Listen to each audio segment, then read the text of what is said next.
The order of the witnesses. I am very pleased to introduce Chris Kuknyo of Patriot Disposal in Prescott Valley, Arizona.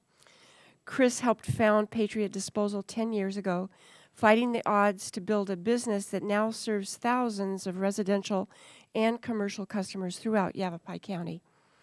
Patriot is a local company serving local communities, and the business gives back by contributing to local organizations and events, including the local food bank, Little League, the Prescott Valley Team Up to Clean Up, and the company was the first to bring recycling services to the area.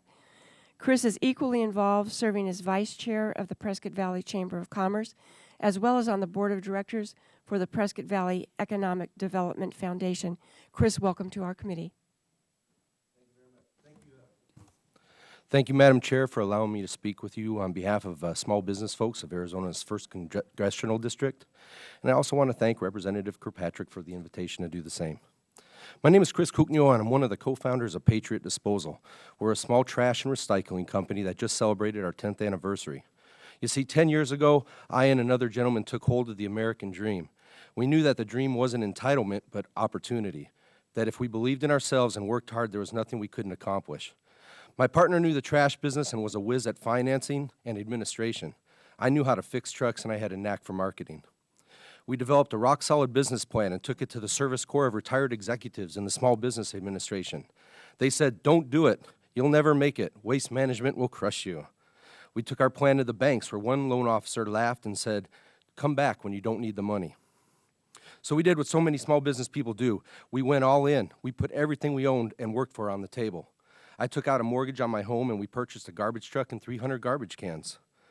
Today, the banks visit us on a regular basis, wanting to help us manage the cash flow of our 16,000 residential and 800 commercial accounts.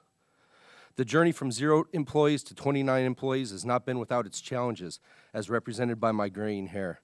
I looked at a photo the other day of these 2 young guys standing so proudly in front of their first garbage truck, and the guy on the right does not resemble what I see in the mirror in the morning. We have to swim with the sharks to get to the capital to keep us up with the growth that we had. I'm talking about non-traditional lenders that charge 14 to 21%. I have to compete with the largest disposal company in the world, who happens to own the only landfill in the county that accepts household trash. They charge over double the rate that's offered in Phoenix because they're the only game in town. We have to contend with our own government that seems bent on our destruction. I remember the first quarter of 2006, we only had so much money, and it was 2 weeks till our billing was going to be coming in. We had a choice to make. We could miss payroll and lose our employees, not make a fuel payment and have our gas pumps turned off, not pay the landfill bill and have waste management put us out of business, or miss a tax bill and take a hit from the IRS. The tax we missed for the quarter was $44,000, but after penalties, fines, and interest, it's now $88,000. I know that figure is not much to you folks, but for small business, that could be just devastating. If I was to open a business that charged that much and acted in that manner, I'd be arrested and tossed in prison for loan sharking. The frustration is amplified when you open up the paper and you see the same government that's holding your feet to the fire for thousands is given billions to help the foreign nation of Haiti, or giving out gigantic loans to huge corporations because they are too big to fail. We have been under attack from the big box stores and giant corporations who can weather this economy and use it to further gain market share by eliminating the pesky small businessman. As small business people, we are so busy getting the kids to ball practice or helping at the school that we don't have the time or energy at the end of the day to lobby Congress to let you folks know what needs to be done. That's why I'm so honored, and I truly am thankful for this opportunity to share with you folks today. When I found out I was making this trip, I went to the chamber members and small storefronts around my town and asked a simple question: is there anything you would like me to convey on your behalf? They didn't take long to answer. Tell them the banks still aren't lending. Stop trying to be my partner. No more spending, and they are taxing us to death. I'm sure you hear that last one a lot, but do you ever take into consideration the big picture? It's not just the feds that want to profit from any success we may have, but the state, county, and city are also lined up. Let me give you a quick example of Patriot's purchase of a used trash truck we bought in California. After paying California sales tax, we had to pay a temporary tax to drive it home to Arizona, where we were informed that because we did not pay city sales tax in California, we owed sales tax to the town of Prescott Valley, Arizona. Filling the tank with diesel, we also paid more taxes to get the fuel to get it home. And then we were taxed to license the truck and transfer the title, and the county wants to tax you to inspect the truck. And if over a specific gross vehicle weight, the IRS wants a form filled out and more federal tax paid. Now the truck can go to work picking up trash for $16.75 a month. When you consider any future legislation, please consider that even the smallest impact has an effect on small business. In this town, it seems like $1 million is hardly ever mentioned anymore unless it's 5, 6, or 700 million. For the most part, you seem to speak in billions and now even trillions. These are unfathomable amounts. To small businessmen in this economy, $1,000 is a lot of money. $1,000 is what it will take to cover rent on the store.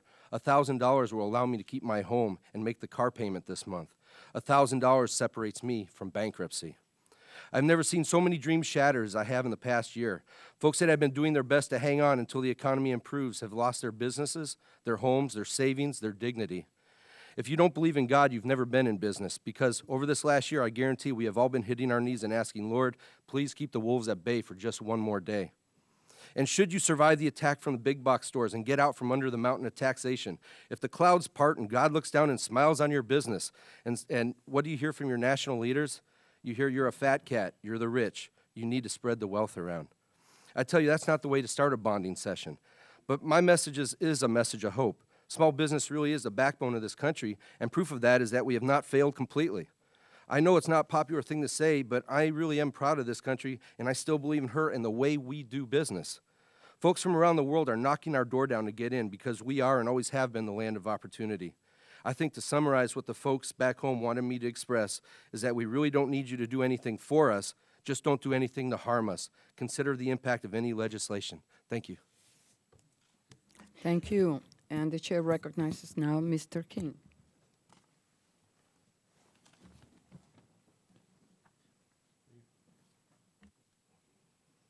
The chair recognizes Mr. King.